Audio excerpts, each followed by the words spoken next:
आज सुबह 6:25 पर बाबा केदारनाथ धाम के कपाट खोल दिए गए। वैदिक मंत्रोच्चार के साथ शिव लिंगायत विधि से पूजा अर्चना की गई और उसके बाद भक्तों के लिए कपाट खोल दिए गए। 10 टन फूलों से बाबा केदार मंदिर सजाया गया है। पहली पूजा प्रधानमंत्री मोदी के नाम हुई। श्रद्धालुओं के लिए 2 साल बाद कपाट केदारनाथ धाम के खुल गए हैं, इसलिए भक्तों में काफी उत्साह है।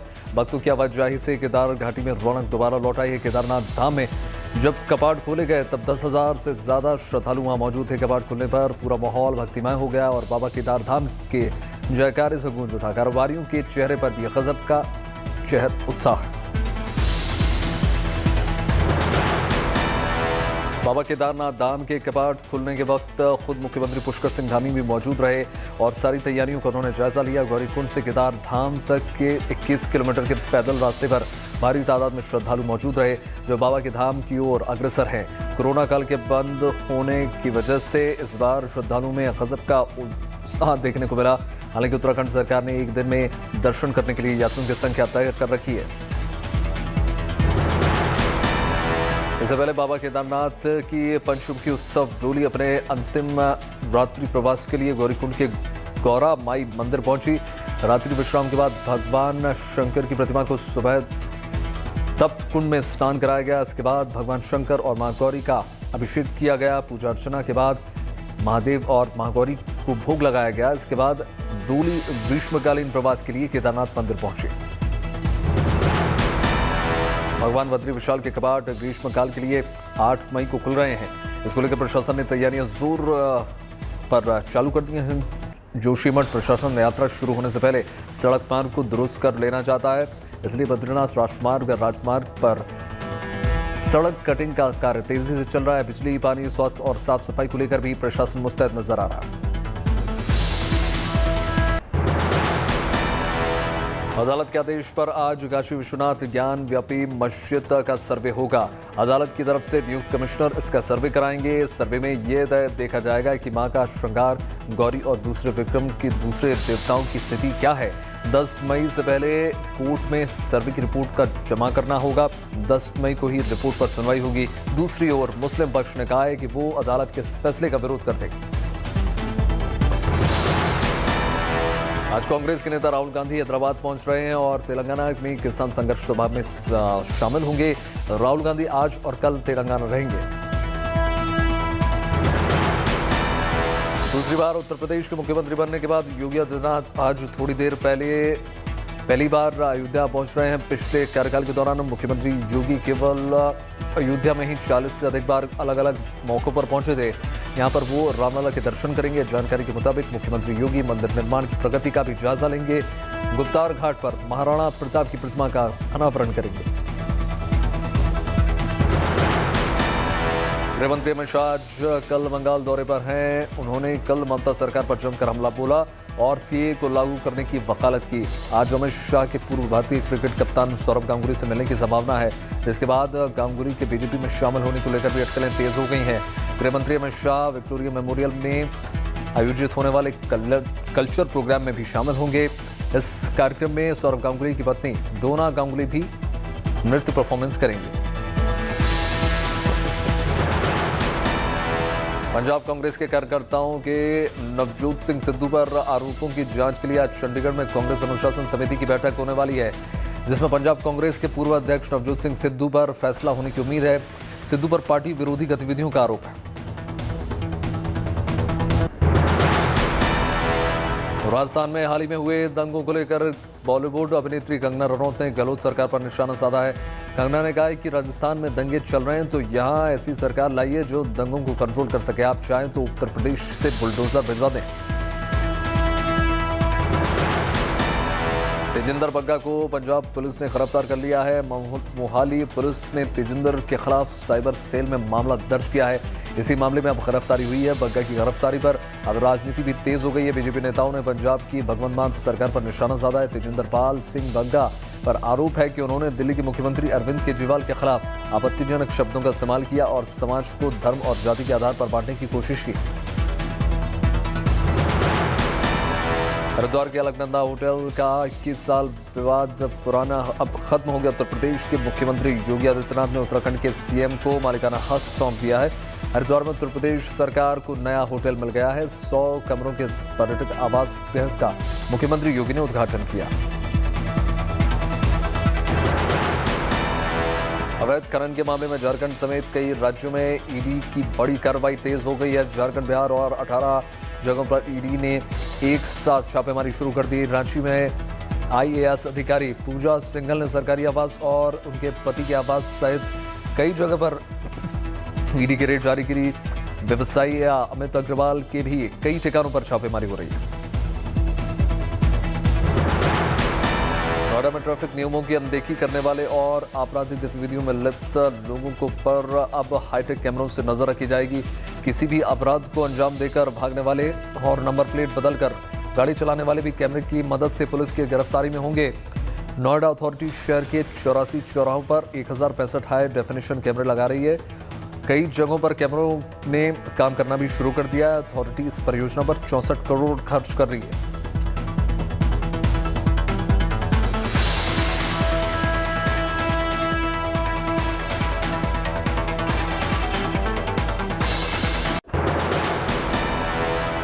केंद्रीय गृह मंत्री अभी से 2024 लोकसभा चुनाव के लिए तैयारियों में जुटे हुए हैं। अमित शाह अभी बंगाल दौरे पर हैं। वो आने वाले 3 हफ्तों में बंगाल समेत 7 राज्यों का दौरा करने वाले हैं। अमित शाह इस दौरान बीजेपी कार्यकर्ताओं से तो मिलेंगे ही, जनता से भी मिलने वाले। बंगाल के बाद अमित शाह असम, तेलंगाना, केरल, उत्तराखंड, अरुणाचल प्रदेश, महाराष्ट्र और गुजरात का दौरा करेंगे।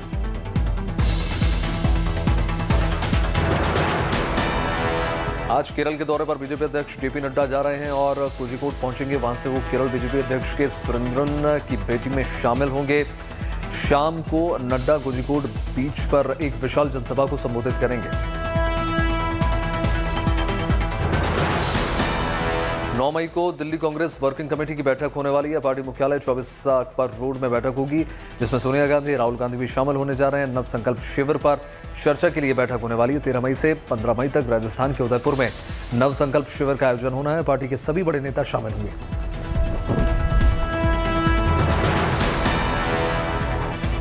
वडोदरा शहर की विधायक मनीषा वकील के लापता होने के पोस्टर शहर के कई इलाकों में लग गए हैं।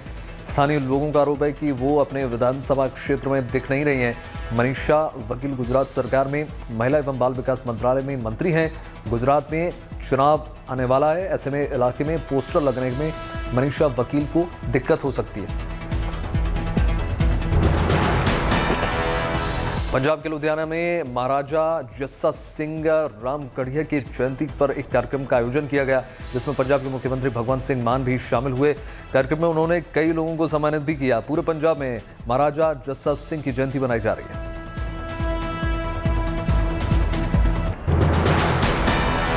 उत्तराखंड के मुख्यमंत्री पुष्कर सिंह धामी को चंपावत से बीजेपी उम्मीदवार घोषित किए गए हैं।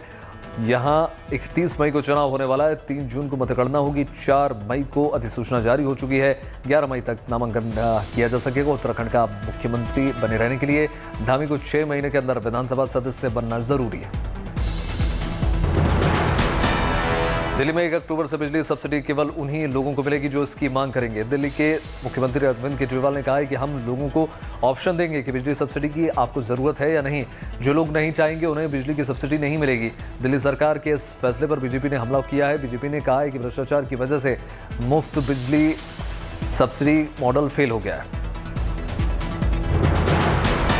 गुजरात के मेहसाणा शहर की एक मजिस्ट्रेट कोर्ट ने वडगाम के निर्दलीय विधायक जिग्नेश मेवाणी और 9 अन्य लोगों को पुलिस की इजाजत के बगैर बैनर रैली करने के मामले में दोषी ठहराया। कोर्ट ने सभी को आईपीसी की धारा 143 के तहत 3 महीने की कैद और 1,000 रुपए का जुर्माना भी लगा दिया है। मामला 2017 का है, जब मेवाणी ने मेहसाणा में बिना इजाजत रैली की थी। ऊना में कुछ दलितों की पिटाई के मामले में मेवाणी और उनके समर्थकों ने बनासकांठा जिले के धनेरा तक आज़ादी कूच का नेतृत्व किया था। केंद्र शासित प्रदेश जम्मू कश्मीर में चुनाव की सुबगाहट तेज हो गई है। चुनाव से पहले विधानसभा सीटों का परिसीमन का काम भी पूरा हो चुका है। परिसीमन आयोग ने एक मीटिंग की और फाइनल रिपोर्ट साइन कर दी है। जम्मू कश्मीर परिसीमन आयोग के अनुसार लोकसभा की 5 सीटों में 2-2 सीटें जम्मू और कश्मीर संभाग में होंगी, जबकि 1 सीट दोनों के साझा क्षेत्र में होगी। विधानसभा सीटों की संख्या 83 से बढ़ाकर 90 करने का प्रस्ताव है। साथ ही पहली बार अनुसूचित जनजातियों के लिए 9 सीटों का रिजर्वेशन होगा। इनमें से 43 सीट्स जम्मू और 47 सीट कश्मीर के लिए रहेंगी। वहीं कश्मीरी पंडितों के लिए 2 सीट आरक्षित रहेंगी। मुरादाबाद के भोजपुर इलाके में अवैध निर्माण के खिलाफ प्रशासन ने अभियान चलाया। मुरादाबाद विकास प्राधिकरण की टीम ने बगैर नक्शे के पास कराए अवैध निर्माण को तोड़ने के लिए बुलडोजर चलाया। तभी मकान मालिक और ग्रामीणों का गुस्सा फूट पड़ा। इसके बाद सभी अधिकारी मौके से भागते हुए नजर आए। कई अधिकारियों की गाड़ियां रेत में फंस गई।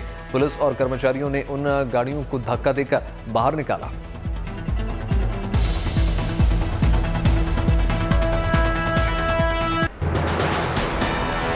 दिल्ली में विधायकों की सैलरी बढ़ोतरी के फैसले को लेकर केंद्र सरकार ने मंजूरी दे दी है। अब विधायकों की बेसिक सैलरी 12,000 से बढ़ाकर 20,000 हो जाएगी।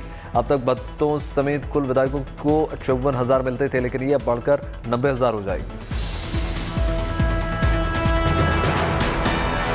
कानपुर आईआईटी के पूर्व छात्र राकेश गंगवाल ने मुंबई में आईटी डायरेक्टर को 100 करोड़ का अनुदान सौंप दिया है। राकेश गंगवाल इंडिगो के संस्थापक हैं। इस दौरान आईआईटी कानपुर और राकेश गंगवाल के बीच एग्रीमेंट पर हस्ताक्षर भी हुए। प्रस्तावित स्कूल का नाम Gangwal school of medical sciences and technology रख दिया गया।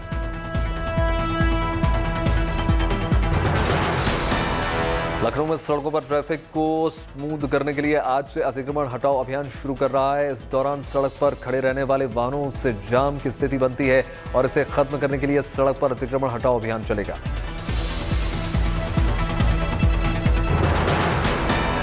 भीषण गर्मी की वजह से आंध्र प्रदेश सरकार ने राज्य में आज से ही गर्मियों की छुट्टी का ऐलान कर दिया है। गर्मी की छुट्टी 4 जुलाई को स्कूल खुलेंगे और नए एकेडमिक सेशन की शुरुआत होगी। पंजाब में 14 मई से गर्मी की छुट्टियों का ऐलान है। दक्षिण अंडमान सागर और इसके आसपास के इलाके में आज कम दबाव का क्षेत्र बन सकता है। मौसम विभाग ने कहा है कि अगर ऐसा होता है तो अगले 24 घंटे में चक्रवाती तूफान उड़ीसा के तट से टकरा सकता है। वहीं उड़ीसा सरकार ने भी तूफान से निपटने की पूरी तैयारी कर रखी है। सरकार ने एनडीआरएफ के 17, उड़ीसा आपदा रैपिड एक्शन फोर्स 20 और फायर सर्विस की 175 टीम्स को आपात स्थिति से निपटने के लिए तैयार करने के आदेश दिए हैं।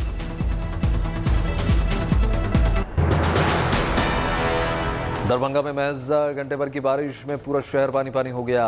मुख्य सड़क से लेकर मुख्य बाजार भी जल भराव से जूझने लगा। 1 से 1.5 फीट तक की बारिश का पानी भरा तो लोगों की परेशानी बढ़ गई। स्थानीय लोगों का आरोप है कि नगर निगम की लापरवाही से शहर का ऐसा हाल है।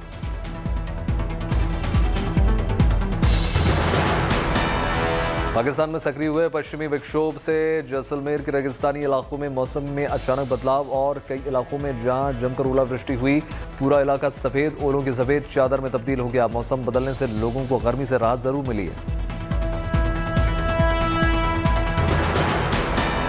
मौसम के बदले मिजाज का असर दिल्ली में भी देखने को मिल रहा है। दिल्ली में आज 37 डिग्री के आसपास रहने का अनुमान है पारा और बादल छाए रहेंगे। मौसम विभाग का कहना है कि रविवार तक दिल्ली में लू नहीं चलेगी और सोमवार से तापमान में इजाफा हो जाएगा। महाराष्ट्र के हिंगोली में बारिश आफत बनकर बरसी। अचानक तेज हवा के साथ तूफानी बारिश हुई। कई जगहों पर ओले गिरे। बेमौसम बारिश में अनार की फसल को भारी नुकसान पहुंचाया तो प्याज और हल्दी भीगने से फसल बर्बाद हो गई। आईपीएल के मैदान पर आज गुजरात टाइटंस और मुंबई इंडियंस का आमना सामना होने जा रहा है। आलम यह है कि 5 बार की चैंपियन इस सीजन में पस पड़ती हुई नजर आ रही और नई नवेली गुजरात धमाल मचा रखी है। पिछले मैच में पंजाब किंग्स के हाथों शिकस्त खाने से पहले गुजरात टाइटंस ने लगातार 5 मैच जीते। वहीं मुंबई की अब तक खेले गए 9 मुकाबलों में से महज 1 जीत मुंबई दर्ज कर पाई है। यानी आज का मुकाबला 2 ऐसी टीम्स के बीच होने जा रहा है। इस टूर्नामेंट में 2 विपरीत छोर पर खड़ी हुई हैं।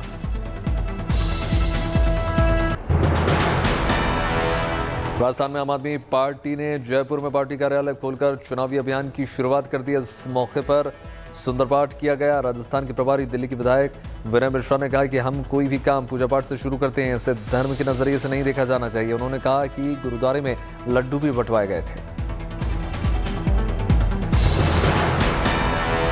पश्चिम बंगाल के मिदनापुर में 2 आरपीएफ के कांस्टेबल ने प्लेटफॉर्म पर ट्रेन की चपेट में आने से बचा लिया।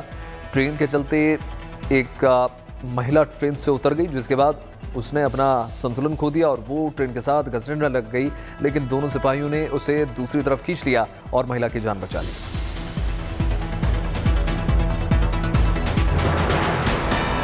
रूस और यूक्रेन के बीच भयानक युद्ध चल रहा है। रूसी सेना यूक्रेन के अलग अलग शहरों पर लगातार मिसाइलें दाग रही है और यूक्रेन के शहरों को खंडर बनाती जा रही है। इस बीच रूस की ओर से बड़ा बयान जारी कर दिया गया है। रूस ने कह दिया है कि अमेरिका और ब्रिटेन यूक्रेन की सेना को खुफिया जानकारी दे रही है। खुफिया जानकारी की वजह से ही यूक्रेनी सेना को रूसी जनरलों को मारने में मदद मिल रही है। रूस ने साथ ही ये भी कह दिया कि बावजूद इसके रूस का ऑपरेशन बाधित नहीं होगा। अमेरिकी रक्षा मंत्रालय ने इस आरोप से इनकार कर दिया है। उसने रूसी जनरल के संबंध में यूक्रेनी सेना को गुप्त सूचना उपलब्ध करवाई थी। रूसी जनरल को यूक्रेनी सेना मार दिया था। अमेरिकी रक्षा मंत्री ने कहा है कि वो सिर्फ यूक्रेन को संसाधनों और हथियारों से मदद कर रही है। यूक्रेन के प्रधानमंत्री ने दावा कर दिया कि यूक्रेन पर रूसी आक्रमण से आर्थिक तौर पर $600 बिलियन से ज्यादा का नुकसान हुआ है। इससे पहले यूक्रेन के राष्ट्रपति ज़ेलेंस्की ने मदद के लिए वैश्विक स्तर पर क्राउड फंडिंग के लिए एक प्लेटफॉर्म लॉन्च कर दिया है। इससे पहले वाले पैसे से यूक्रेन युद्ध तो लड़ेगा ही, साथ ही यूक्रेन में पुनर्निर्माण भी लगाएगा। कोरोना की वजह से हुई मौतों को लेकर WHO ने एक रिपोर्ट जारी कर दी है। उस रिपोर्ट के मुताबिक भारत में कोरोना की वजह से 47 लाख से ज़्यादा लोगों की जान गई है। वहीं भारत का जो आधिकारिक आंकड़ा है वो 5 लाख के आसपास है। ऐसे में भारत सरकार ने WHO की रिपोर्ट पर आपत्ति दर्ज करवा दी है। WHO की रिपोर्ट के मुताबिक पिछले 2 सालों में 1.5 करोड़ लोगों की कोरोना या फिर समय पर इलाज न मिलने की वजह से मौत हुई है। प्रधानमंत्री नरेंद्र मोदी को जर्मनी में देशभक्ति गीत सुनाने वाले 7 साल के आशुतोष के वीडियो को एडिट करने के मामले में राष्ट्रीय बाल अधिकार संरक्षण आयोग ने संज्ञान लेकर ट्विटर को नोटिस भेज दिया है। आयोग ने ट्विटर को कॉमेडियन कुणाल कामरा के अकाउंट पर कार्रवाई करने और वीडियो हटाने के निर्देश दे दिए हैं। ट्विटर को भेजे गए नोटिस में राष्ट्रीय बाल अधिकार संरक्षण आयोग ने कहा है कि नाबालिग बच्चे को राजनीतिक विचारधारा के लिए उपयोग करना गैर कानूनी है और जुवेनाइल एक्ट 2015 का उल्लंघन है। ब्रिटिश प्रधानमंत्री बोरिस जॉनसन से जापान के प्रधानमंत्री फूमियो किशिदा ने मुलाकात की। बोरिस जॉनसन ने किशिदा का जोरदार स्वागत किया। दोनों प्रधानमंत्रियों के बीच रूस यूक्रेन युद्ध, अर्थव्यवस्था समेत कई मुद्दों पर चर्चा हुई। ऑस्ट्रेलिया चुनाव में चीन का मुद्दा गरमाया हुआ है। ऑस्ट्रेलिया के रक्षा मंत्री ने चीन पर बड़ा आरोप लगा दिया। उन्होंने कह दिया कि इस बात से के सबूत हैं कि चीनी कम्युनिस्ट पार्टी चाहती थी कि 21 मई के चुनाव में ऑस्ट्रेलिया की सरकार बदली जाए। रक्षा मंत्री ने विपक्षी लेबर पार्टी पर चीन की मदद का आरोप लगाया। मेक्सिको सिटी में फ्रांसीसी सेना पर 160 साल पहले मिली जीत पर जश्न का आयोजन किया गया। इस दौरान विक्ट्री मैच भी निकाला गया। विक्ट्री मैच में कई लोग सेना की वर्दी में भी नजर आए तो कई लोग अलग अलग अंदाज में भी नजर आए। मेक्सिको का वास्तविक स्वतंत्रता दिवस 16 दिसंबर को मनाया जाता है। अर्मेनिया के प्रधानमंत्री निकोल पशिनियान के इस्तीफे की मांग को लेकर जोरदार विरोध प्रदर्शन हो रहा है। प्रधानमंत्री के खिलाफ विरोध प्रदर्शन कर रहे सड़कों पर सैकड़ों लोग नजर आए। पुलिस ने उनको गिरफ्तार कर लिया। आपको बता दें कि प्रधानमंत्री से पद छोड़ने की मांग को लेकर सड़कों पर उतरे हैं हजारों प्रदर्शनकारी। संयुक्त राष्ट्र की नई रिपोर्ट में बड़ा खुलासा हो गया है। रिपोर्ट में कहा गया है कि 2022 में दुनिया भर के देशों को भोजन की गंभीर समस्या का सामना करना पड़ सकता है। रूस यूक्रेन युद्ध के कारण विनाशकारी प्रभाव कमजोर देश ज्यादा पड़ेगा। घुटनों के दर्द से परेशान पोप फ्रांसिस ने पहली बार व्हील चेयर का इस्तेमाल किया। घुटनों में दर्द की वजह से पोप फ्रांसिस परेशानी का सामना कर रहे हैं, जिसकी वजह से वो सार्वजनिक रूप से व्हील चेयर पर आने नजर आ रहे हैं। टॉम क्रूज ने धमाकेदार अंदाज में अपने आने वाली फिल्म टॉप गन मैवरिक का प्रमोशन शुरू कर दिया है। प्रमोशन करने के लिए हेलीकॉप्टर से अमेरिकी नेवी के retired aircraft carrier USS Midway पर क्रूज पर वो पहुंचे थे। बढ़ते कोरोना की वजह से चीन के बीजिंग शहर में फिर से स्कूल बंद कर दिए गए हैं। रेस्टोरेंट्स, बार और 60 मेट्रो स्टेशन को भी बंद कर दिया गया है। बीजिंग में गुरुवार को 50 नए मामले दर्ज किए गए।